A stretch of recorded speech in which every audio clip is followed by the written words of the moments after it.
Hello friend, this is channel education express teachers में स्वागत है। तो जैसा कि आप लोगों को पता होगा, जो डेली आपका क्लास इस चैनल पे लिया जा रहा है, तो पेडागोजी का क्लास आपका इस चैनल पे कराया जा रहा है। तो आप लोग जल्दी से जल्दी जुड़िए और अपने दोस्तों में इसे शेयर कर दीजिए आज के सेशन को। आज का सेशन बहुत ही इम्पोर्टेंट होने वाला है, तो आज जल्दी से आप लोग इस सेशन को आगे से आगे शेयर कर दीजिए। तब तक हम इस क्लास को स्टार्ट करते हैं।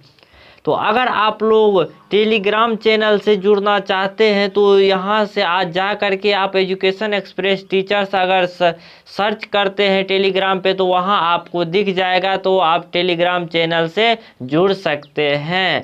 तो आपको डिस्क्रिप्शन में भी इसका लिंक मिल जाएगा, वहाँ से भी आप जा कर के टेलीग्राम चैनल को ज्वाइनिंग कर सकते हैं। अगर अभी तक वीडियो को लाइक नहीं किए तो फटाफट से लाइक सब्सक्राइब कर दीजिए। अगर नए आप लोग जुड़े हैं इस चैनल से तो आप लोग जल्दी से जल्दी इस वीडियो को लाइक कर दीजिए और चैनल को सब्सक्राइब करके घंटी को ज़रूर दबा दीजिए। तो चलिए आज के क्लास को स्टार्ट करते हैं।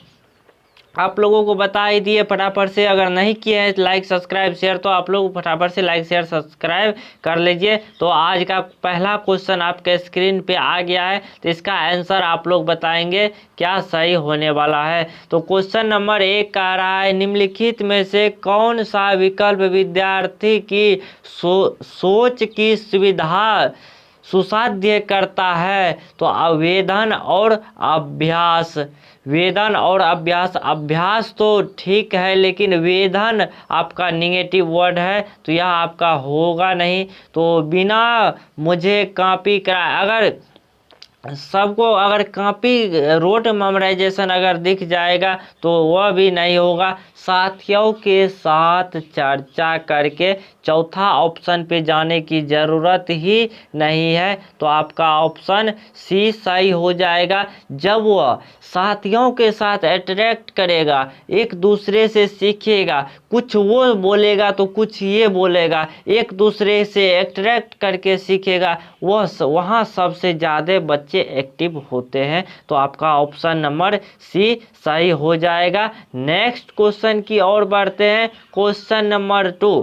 क्वेश्चन नंबर 2 है, ये ऐसा स्थिति डैश महत्वपूर्ण है जहां छात्र लंबे समय तक डैश श्रोता होते हैं। तो यहाँ पे आप सेट कीजिए ऑप्शन को, क्या सही होने वाला है।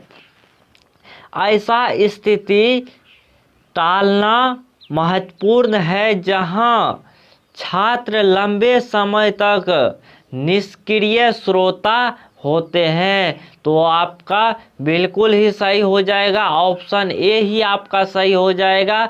तो यहाँ पैदा करना, ऐसा स्थिति पैदा करना जहां ऐसा स्थिति पैदा करना महत्वपूर्ण है जहां लंबे समय तक शोधकर्ता निष्क्रिय, तो यह नहीं होगा। तो आपका ऑप्शन नंबर ए ही सही हो जाएगा।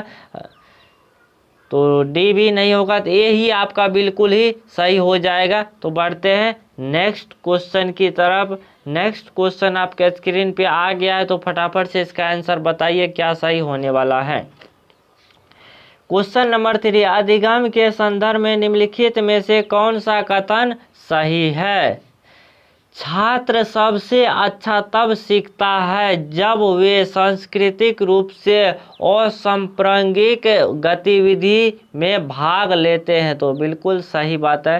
सार्थक गतिविधि में भाग लेने पर छात्र सबसे अच्छा सीखता है। तो नहीं, छात्र सबसे कम तब सीखता है जब वे सांस्कृतिक रूप से प्रासंगिक गतिविधि में भाग लेता है। विद्यार्थी सबसे कम तब सीखता है जब वे सार्थक गतिविधि में भाग लेता है। तो आप लोग फटाफट से इसका आंसर बताएंगे क्वेश्चन नंबर 3 का।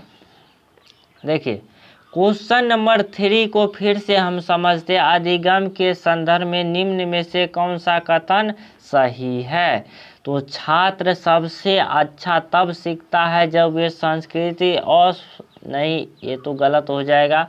तो ऑप्शन बी है, सार्थक गतिविधि में भाग लेने पर छात्र सबसे अच्छा सीखता है, तो बिल्कुल ही सही बात है। तो आपका ऑप्शन बी सही हो जाएगा। नेक्स्ट क्वेश्चन की तरफ बढ़ते हैं। Question number 4। क्वेश्चन नंबर 4 देखिए, इसका आंसर आप लोग बताइए। निर्देश तैयार करते समय एक शिक्षक को यह सुनिश्चित करना चाहिए कि उनके निर्देश छात्रों को भ्रांति और हतोत्साहित ना करे। पॉजिटिव लग रहा है। पार की सुविधा देना चाहिए। अधिगम को समझते नहीं ना करे, तो यह भी गलत हो जाएगा। ऑप्शन डी है, सीखने के हस्तांतरण में मददगार ना करे। हस्तांतरण में मददगार करना चाहिए। हस्तांतरण सीखने में हस्तांतरण में मददगार ना हो, मददगार होना चाहिए। तो यह भी आपका ऑप्शन गलत हो जाएगा। ऑप्शन ए सही है, जो कि बिल्कुल राइट ऑप्शन ए हो जाएगा। तो नेक्स्ट क्वेश्चन की ओर बढ़ते हैं। Question number 5। अधिगम के सामाजिक संरचनात्मक दृष्टिकोण के समर्थन देने वाले शिक्षाविदों द्वारा निम्नलिखित में से किसे बढ़ावा नहीं दिया जा सकता? व्यवहार का अनुकूल करना, खोज करने का अधिगम, पार प्रदान करना। देखिए, पार किसको कहता है, इसके फोल्डिंग किसको कहा जाता है, समझते हैं।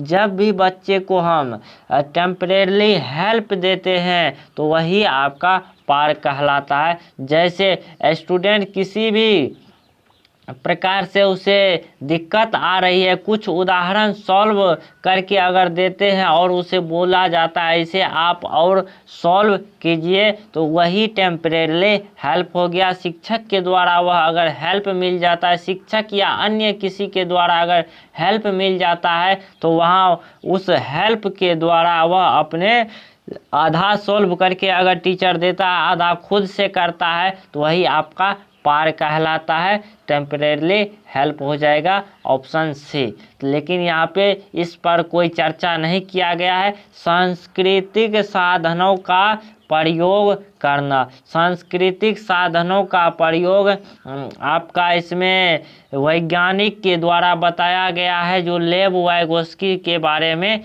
बताया गया है, सामाजिक सांस्कृतिक का सिद्धांत। तो यह भी आपका होगा नहीं। यहाँ पे कह रहा है कौन सा बढ़ावा नहीं दिया जाता है, तो यह सभी आपका सही है। तो ऑप्शन बी है, व्यवहार का अनुकूलन करना। व्यवहार का अनुकूलन करना, यह आपको बढ़ावा नहीं देना है शिक्षावादियों के द्वारा। तो यह आपका ऑप्शन ए हो जाएगा, बिल्कुल राइट। तो नेक्स्ट क्वेश्चन की ओर बढ़ते हैं। Question number 6। क्वेश्चन नंबर 6 आ गया, छात्रों के समस्या समाधान कौशल को बढ़ाने के लिए निम्नलिखित में से कौन सी एक अच्छी रणनीति है? तो ऑप्शन में है, ऐसा परिस्थिति बनाना जिसमें ज्ञान के अनुप्रयोग की मांग हो, रटने याद करने के लिए तथ्यों की सूची दे नहीं, छात्र को बोर्ड पर लिखी जानकारी के नकल करने का निर्देश दे, परीक्षा में अच्छे अंक प्राप्त करने के लिए विषय वस्तु पढ़ाए नहीं। तो आपका ऑप्शन नंबर हो जाएगा इसमें। 1 मिनट फिर से इस क्वेश्चन को पढ़ते हैं। छात्रों की समस्या के समाधान कौशल को बढ़ावा देने के लिए कौन सा है? तो आपका बिल्कुल ही ए नंबर ही सही हो जाएगा इसमें, नो डाउट, बिल्कुल ही क्लियर। आपका आंसर ऑप्शन नंबर ए हो जाएगा। तो आप लोग फटाफट से आगे सभी का आंसर बताइए। Question number 7। क्वेश्चन नंबर 7 आ गया है, एक शिक्षक को बच्चों के बीच भ्रांति से किस प्रकार निपटाना चाहिए? तो यह आपको पूछा गया है। उसकी भ्रांतियों की पहचान करें लेकिन उन पर ध्यान नहीं देना चाहिए। उनकी भ्रांतियों के प्रचुरोत्तर हेतु अवसर प्रदान करना चाहिए। पॉजिटिव बिल्कुल है। भ्रांतियों को व्यक्तित्व करने के लिए बच्चों को दंडित करना चाहिए। उन्हें सीधे एक उपचारात्मक शिक्षक के पास भेज देना चाहिए। इसमें बहुत सारे स्टूडेंट होंगे जो ऑप्शन डी दे रहे हैं, लेकिन डी नहीं होगा। उन्हें सीधे औपचारिक शिक्षक के पास क्यों भेजा जा सकता है कि कहीं भी किसी भी प्रकार से वह उपचारात्मक शिक्षण वह ग्रहण कर सकता है। सिर्फ शिक्षक के पास नहीं ग्रहण कर पाता है, शिक्षक के पास भी कर सकता है, लेकिन अन्य और आगे भी अपने परिवार से, समाज से, सभी जगह वह ग्रहण कर पाएंगे शिक्षा को। तो यह आपका ऑप्शन डी होगा नहीं, तो आपका ऑप्शन बी सही है क्वेश्चन नंबर 7 का। नेक्स्ट क्वेश्चन की ओर बढ़ते हैं, क्वेश्चन नंबर 8। इसका आप लोग फटाफट से बताइए आंसर कमेंट बॉक्स में। कमेंट बॉक्स आपका खुला हुआ है, उसमें आप लोग फटाफट से आंसर बताएंगे क्या सही होने वाला है। अधिगम की प्रक्रिया में शर्मिंदगी डैश है, आवश्यक है नहीं, हानिकारक है। शर्मिंदगी तो हानिकारक ही होगा, इसका कोई संबंध नहीं, यह महत्वपूर्ण है। अधिगम के लिए प्रक्रिया शर्मिंदगी डैश है, तो क्या यह महत्वपूर्ण है? कभी भी महत्वपूर्ण होगा तो नहीं होगा। तो आपका ऑप्शन नंबर बी सही हो जाएगा, बी ही आपका सही। अगर अधिगम की प्रक्रिया में शर्मिंदगी आती है तो वो हमेशा ही हानिकारक करेगा, बच्चों पर गंदा इफेक्ट पड़ेगा, नकारात्मक प्रभाव पड़ेगा। तो यह आपका ऑप्शन सही हो जाएगा। तो ऑप्शन नंबर बी सही हो जाएगा। मार दो मोहर, लगा दो थप्पा, बी इज द पक्का। तो चलिए नेक्स्ट क्वेश्चन की ओर बढ़ते हैं। Question number 9। राष्ट्रीय शिक्षा नीति 2020 में प्रस्तावित बदलाव है। राष्ट्रीय शिक्षा नीति 2020 में जो प्रस्तावित जो बदलाव किया गया है, क्या बदलाव किया गया है? मानकीकृत से लचीलापन, बिल्कुल सही बात है।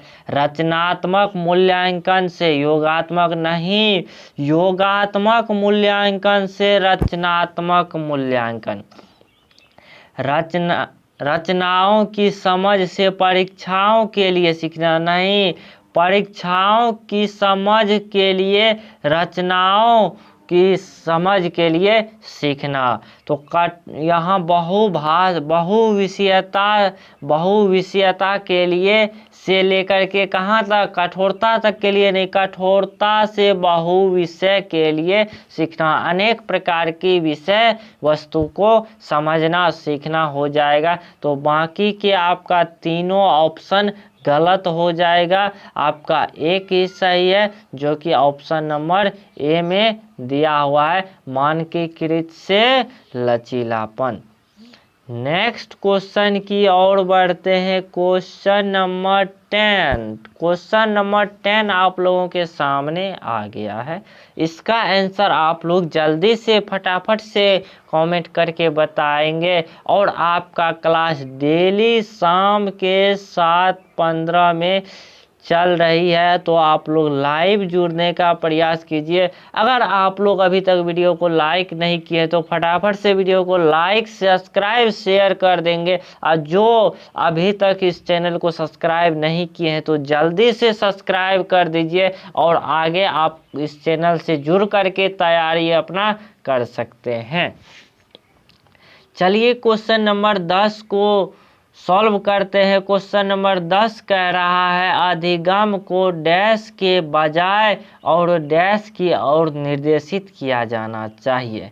अधिगम को रटने के बजाय समझने की ओर निर्देश करना चाहिए, ना कि अधिगम को। बहुत सारे स्टूडेंट यहाँ पे डी ऑप्शन मारेंगे, लेकिन यहाँ पे समझिए, सबसे पहले अधिगम को डैश के बजाय डैश की और निर्देशित करना चाहिए। तो वहाँ आपका ऑप्शन हो जाएगा अधिगम को समझने के नहीं, अधिगम को रटने के बजाय समझने की ओर निर्देशित करना चाहिए। तो आपका ऑप्शन नंबर सी सही हो जाएगा, ना कि डी। तो आप लोग इस तरह के क्वेश्चन में जरूर कंफ्यूज होते होंगे और जा करके आपको कहेंगे, आप कहिएगा जो हम क्वेश्चन सही लगा करके आए हैं, लेकिन क्वेश्चन को आप सही से नहीं पढ़े तो आप आंसर गलत लगा के चले आइएगा। लेकिन क्वेश्चन को पढ़िए सही से और अपना आंसर सही से लगाइए, आपका आंसर क्या सही होने वाला है। तो चलिए नेक्स्ट क्वेश्चन की ओर बढ़ते हैं।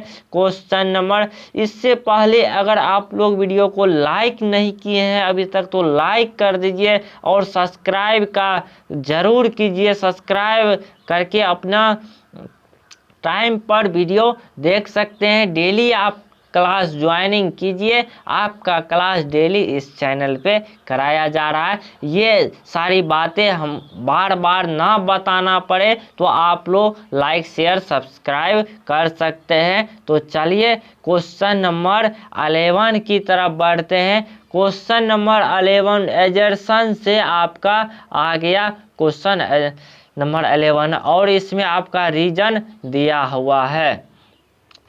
तो एजर्सन कथन ए में दिया हुआ है, बच्चे सही ढंग से नहीं सीख पाते अगर वह अव्यवस्थित या अल्प शोषित है। तो आपका यह तो ऑप्शन ही गलत है। तर्क जो कथन जो दिया हुआ है, कथन आपका गलत हो जाएगा। इसका जो तर्क है, विकास के सभी आयाम पर परस्पर रूप से जुड़े हुए शारीरिक विकास संज्ञानात्मक विकास को प्रभावित करती है। तो इसका आंसर आप लोग बताएंगे क्या सही होने वाला है। तो यह तो आपका सही दिख रहा है, फिर भी कथन को पढ़ते हैं फिर से एक बार।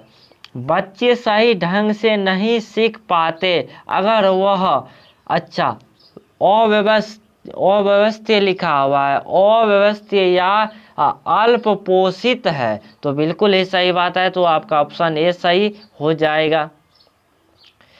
ए और आर दोनों सही है, आर और आर ए की सही व्याख्या करती है। तो ऑप्शन ए आपका इज द राइट आंसर। तो क्वेश्चन नंबर 12 के साथ चलते हैं। तो क्वेश्चन नंबर 12 आ गया है, निम्नलिखित उदाहरण विकास के किस सिद्धांत की व्याख्या करता है। एक बच्ची चलने से पहले खड़ा होना सीखती है और बोलने से पहले बलबलाना सीखता है। तो यह क्या दर्शाता है। तो विकास क्रमबद्ध होता है। तो यह आपको मान सकते हैं विकास जो है क्रम के अनुसार चलता है, ना कि पहले बच्चा बैठने से पहले दौड़ना ही सीख जाए और पहले चलने से पहले वह बैठना सीख जाए। तो ऐसा इसमें जो देखा गया है, जो बच्चे सबसे पहले चलना, पहले पैदल चलने से पहले वो बैठना सीखता है, धीरे धीरे वो गिरते उठते हुए इस तरह से चलना सीखता है, धीरे धीरे वह दौड़ना सीख जाता है, एक क्रम के माध्यम से चलता है। तो विकास यह क्रमबद्ध होता है, ना कि अक्रमबद्ध। तो इसमें देख सकते हैं विकास का क्रम सिर से पांव की, बिल्कुल सही बात है। विकास जो है सिर से पांव की ओर चलता है, लेकिन वो आपका कहलाता है प्रोक्सोमल डेक्स। तो यह जो कहलाता है तो सीमा पथ विकास का क्षेत्र कहा जाता है। तो इस पे किसी भी प्रकार का बात नहीं कही गई है क्वेश्चन में। विकास अव्यवस्थित होती है तो नहीं, विकास केंद्र से हाथ पैर की तरफ जाता है, बिल्कुल ही सही बात है। यह भी आपका कहलाएगा तो इस प्रकार का भी आपका नहीं दिया हुआ है क्वेश्चन में किसी भी प्रकार का। अगर मध्य बिंदु से बाहर की ओर विकास जाता है तो वही आपका ऑप्शन नंबर डी में लिखा हुआ है, तो यह आपका नहीं होगा। तो बाकी के सभी ऑप्शन सही है, लेकिन इस प्रकार का क्वेश्चन में नहीं दिया हुआ है। क्वेश्चन में कह रहा है एक बच्ची जो है वह चलने से पहले खड़ा होना सीखती है, फिर वह बोलने से पहले बबलाना सीखता है। तो यह एक क्रम के अनुसार चलता है। क्या बबलाने से पहले बच्चे कोई शब्द को बोल पाता है? पहले तो बबलाना सीखेगा, फिर वह बोलना प्रारंभ कर देगा। तो आपका ऑप्शन नंबर ए हो जाएगा, विकास क्रमबद्ध होता है। तो ऑप्शन ए सही हो जाएगा। नेक्स्ट क्वेश्चन की ओर बढ़ते हैं। Question number 13। क्वेश्चन नंबर 13 आ गया है, कथन बच्चों अपने समाज की जानकारी, कौशल, मूल्य, रीति रिवाज केवल औपचारिक कारणों से सीखते हैं। नहीं, गलत हो जाएगा। आपका एजर्सन जो दिया हुआ है वह गलत दिया हुआ है। तर्क, इसको फॉल्स कह सकते हैं। ऑप्शन इसके बाद इसका तर्क जो दिया है, समाजीकरण एक सरल और रेखीय प्रक्रिया है जो एक सुनियोजित तरीके से होता है। तो एक सुनियोजित तरीके से नहीं होता है। दोनों आपका गलत है। देखते हैं, ऑप्शन आपका डी हो जाएगा, both A and R false. तो आपका ऑप्शन डी सही हो जाएगा। ए और आर दोनों गलत है, तो डी आपका सही हो जाएगा क्वेश्चन नंबर 13 का। लास्ट ऑफ 2 क्वेश्चन बचा हुआ है, इस क्वेश्चन को करते हैं फटाफट से। जीन पियाजे रचनावाद क्या प्रस्तावित करता है कि बच्चे संज्ञानात्मक विकास के 4 चरणों के मुख्य किस प्रकार प्रगति करते हैं? वातावरण में अंतःक्रिया करके, सही बात है। अपने से ज़्यादा ज्ञान वाले व्यक्ति के साथ सामाजिक अंतःक्रिया करके, नहीं, समान ज्ञान वाले के आप जितना जानते हैं उतना दूसरे को भी ज्ञान है, फिर भी दोनों अंतःक्रिया करके कुछ नया क्रिएट करना सीखेगा। तो ऑप्शन तो बी होगा नहीं, ऑप्शन सी है, दूसरे का अनुसरण करके। दूसरे का अनुसरण करके नहीं, यह दूसरे हो जाएगा इनाम को, तो यह भी नहीं होगा। तो आपका ऑप्शन नंबर हो जाएगा, ऑप्शन हो जाएगा आपका ऑप्शन नंबर ए, वातावरण के अंतःक्रिया करके। तो ऑप्शन ए आपका सही हो जाएगा। नेक्स्ट क्वेश्चन की ओर बढ़ते हैं। Question number 15। तो कुछ आज 20 क्वेश्चन लेकर के आए हैं, यह लास्ट क्वेश्चन नहीं है, तो आप लोग बने रहिए इस चैनल से। तो कभी आप लोग का 15 क्वेश्चन और कभी 20 क्वेश्चन लेकर के आते हैं, तो आप लोग को लास्ट तक बने रहना है और सभी इस वीडियो को देखिए और अपना तैयारी करते रहिए। तो आज का 15 क्वेश्चन है, जीन पियाजे के संज्ञानात्मक विकास के किस चरण में बच्चे संक्रियात्मक कर सकते हैं, क्रियाएं कर सकती है और वो परिकल्पनात्मक निगानात्मक सोच विकसित हो जाती है? ऐसा कौन सा स्टेज जो बताई गई है जीन पियाजे के द्वारा? तो उसमें बच्चे सक्रियाओं के रूप में प्रक्रिया कर सकते हैं, परिकल्पनात्मक या निगानात्मक सोच हो जाती है, कौन सी अवधि में? तो यह आप लोगों को बताना है। तो क्वेश्चन नंबर इसमें देख सकते हैं, संवेदन चालक हो गया, तो यह आपका जन्म से 2 वर्ष, पूर्व संक्रियात्मक अवस्था 2 से 7 वर्ष, मूर्त संक्रियात्मक अवस्था 7 से 11 वर्ष, अमूर्त संक्रियात्मक अवस्था 11 से प्लस वर्ष के लिए। तो आपका ऑप्शन डी सही हो जाएगा। 11 से अधिक वर्ष के बच्चों में ही अधिक परिकल्पनात्मक ज्ञान विकसित होता है और निगानात्मक सोच भी विकसित हो जाता है। तो आपका ऑप्शन डी सही हो जाएगा। नेक्स्ट क्वेश्चन की ओर बढ़ते हैं। Question number 16। क्वेश्चन नंबर 16 है, फटाफट से सभी क्वेश्चन को करते हैं, तो आप लोग जल्दी जल्दी से आंसर बताएंगे इसका। लेव वाइगोस्की के सिद्धांत के अनुसार बच्चों के रचनात्मक विकास में क्या महत्वपूर्ण है? सांस्कृतिक उपकरण परिपक्व सजा अनुकूलन आपका ऑप्शन ए हो जाएगा। सांस्कृतिक उपकरण जो लेव वाइगोस्की के द्वारा अधिक मान्यता दिया गया है, तो आपका ऑप्शन नंबर ए सही हो जाएगा। नेक्स्ट क्वेश्चन की ओर बढ़ते हैं। Question number 17। क्वेश्चन नंबर 17 आ गया है आपके स्क्रीन पे। तो जीन पियाजे लेव वाइगोस्की के सिद्धांत में अंतर क्या है, यह आपको बताना है। जीन पियाजे ने संज्ञानात्मक विकास में भाषा की भूमिका पर बल दिया है। वाइगोस्की ने सीखने के वंशाणु क्षमताओं को प्राथमिक महत्व दिया है।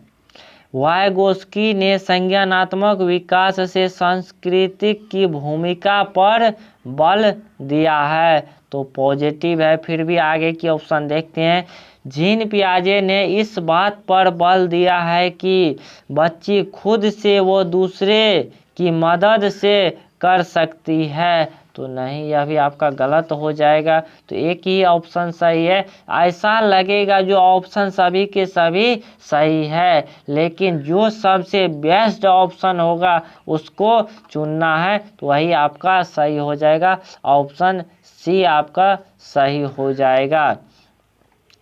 नेक्स्ट क्वेश्चन की ओर बढ़ते हैं। Question number 18।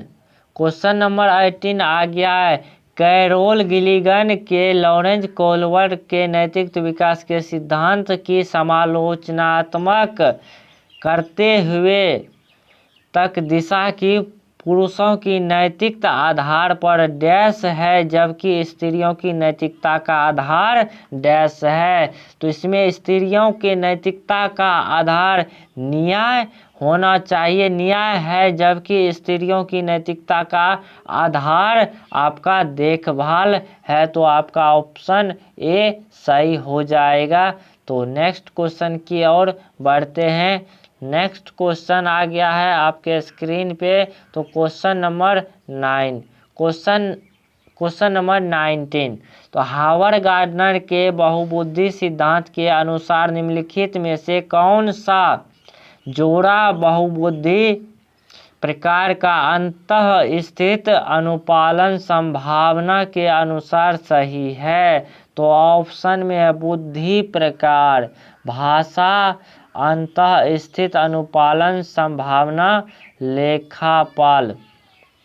ऑप्शन बी है बुद्धि का प्रकार स्थानिक अंतः स्थित अनुपालन